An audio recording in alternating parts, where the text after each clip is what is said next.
In today's video, I'm going to teach you how to export a vector in Figma, a quick and easy process that can be completed in just 5 minutes. Figma is a powerful collaborative interface design tool used by designers across the globe. Whether you're working on UI UX designs, illustrations, or any kind of graphic creation, being able to export vectors is an essential skill. Let's dive in and break down the steps. First, you'll want to head over to Figma's website. You can simply open your browser and type in figma.com, or follow your usual method of accessing the platform. If you're already familiar with Figma, you're probably aware of its collaborative capabilities, which make it a favorite among design teams. Once on the Figma website, the next thing you need to do is log in. Click on the login button, ensure you've entered your correct login credentials. If you don't have an account, you can easily create one by following the sign up prompts, but assuming you have one, logging in should be straightforward.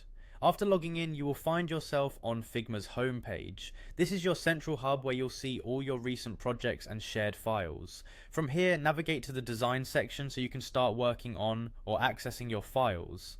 The design workspace is where you'll be performing most of your tasks, including editing and exporting vectors.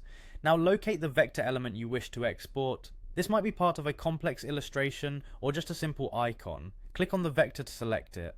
Selection is key as Figma needs to know exactly what you intend to export, especially in files containing multiple elements. With your vector element selected, look for the Export option.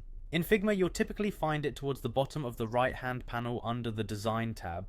It's really intuitive, but if you're having trouble, just look for the Export section where you can find options for formats and sizes. Click on Export and you'll be presented with format options. Common formats include PNG, JPG, and of course SVG, which is the popular choice for vectors due to its scalability without loss of quality. Choose the format that suits your needs. Make sure to check any additional settings like scale or suffixes if needed, then proceed to export your vector file. This file can now be saved to your local storage or uploaded wherever it's needed, ready to be used across various platforms and projects. Congratulations, you've successfully exported a vector from Figma. With these skills, you can efficiently manage your design exports, ensuring your creations are both beautifully rendered and easily used across different mediums. Thanks for watching and happy designing.